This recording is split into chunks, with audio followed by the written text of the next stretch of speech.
Dab, Jed here from Thailand, Myland. A lot of people only look at my latest videos and don't look back at my older videos.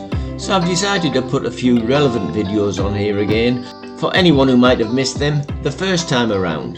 This video is about why I chose Thailand as my home in retirement over many of the countries at that time that were vying for my pension dollars.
Thailand as a retirement destination back in 2017 when I moved here.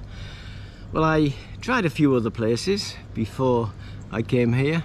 I'd already tried the Philippines a little while before that. I owned a small boating business over there, taking tourists around the island in Boracay on a little sailing boat, and I considered Philippines. I also went and looked at Belize and Jamaica and other countries in Central America and the Caribbean, and I considered places in Europe like Spain and Italy. But in the end, Thailand, as I always knew it would, won my heart. And the main reason that I retired here is that I can live on my pension and have a good life here. If I lived back in Australia, great country. I lived there for the majority of my life, and it is a great country. It was better back a long time ago when I first went there in the 70s. It was a fantastic country because it was so economical to live there. But now it's one of the most expensive countries in the world to live.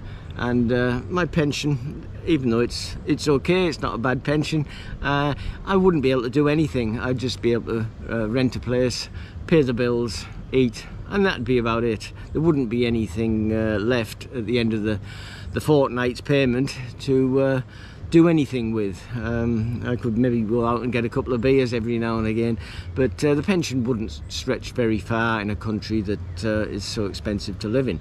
So that's one of the reasons why I chose Thailand.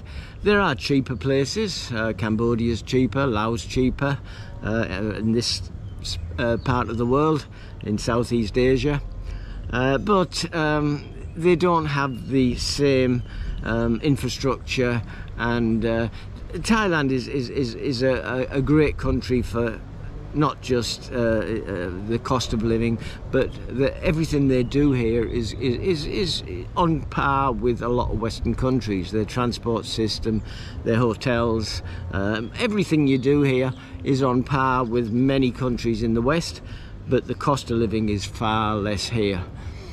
And this is what I get. I mean, this is my life in Thailand. This is what I can do on a regular basis. Now then, if I was back in Australia, I couldn't afford to go to Cairns or go to Darwin or go to Townsville and take a holiday. The cost of the hotel alone would cripple me, never mind the airfares and everything that goes with it. But I can travel around Thailand on my motorbike and come to places like this. Or I can rent a car if the mood takes me and I don't want to go on my motorbike, or if May wants to come with me because she doesn't like travelling on my motorbike because she knows that I get into too many accidents. So I can live a good life here and come places like this, come to places like Koh Samui 2 or 3 times a year. I can go to May's hometown of Chainat a couple of times a year. I can go to Phuket if I feel like it, you know, and every weekend I can get out of town if I don't want to be in Hua Hin and go somewhere like Ban Krot or somewhere within an hour's drive on a motorbike, or 2 hours drive on a motorbike. So my life here is very, very good, and my pension covers everything. I don't even have to worry about my investment money and think, oh, I've got to dig into that.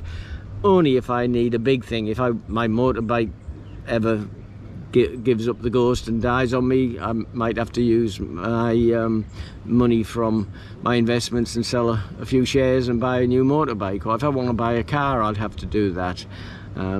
So yeah, but from day-to-day living, I can live a very, very good life on my Australian pension. And as I said, if I was back in Australia, I'd just be living from week to week, from hand to mouth, and not having much of a life at all. And I definitely wouldn't be having a life like this. So if you're thinking of coming to Thailand and checking it out, or if you've already been here and you're thinking, oh, now's the time to make the move, take a look at my book, The Retiring Thailand Handbook 2023, the next 6 years, which is my new book that I've just released.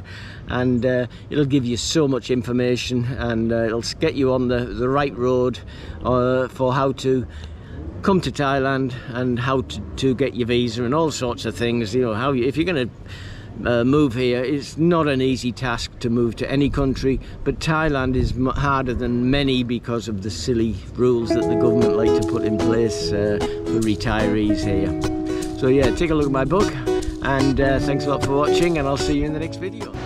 So if, like I was before I moved to Thailand, you're sick of your own country that's getting more and more woke by the day, and where your rights are being slowly taken away from you by your so-called governments, where the country that you were born and grew up in is deteriorating so much that you don't even recognise it as your own anymore, maybe it's time to consider retiring or living overseas. If that's the case, take a look at my new book, The Retiring Thailand Handbook 2023. It's filled with everything that you need to know about living in the land of smiles. Or, if Thailand doesn't rock your boat, take a look at my book, The 10 Best Countries to Retire on Your Pension. Thailand, Malaysia, Vietnam, Cambodia, Bali, Spain, Portugal, Costa Rica, Belize and Panama. So thanks a lot for watching. Don't forget to subscribe, and I'll see you in the next video. Cheers for now.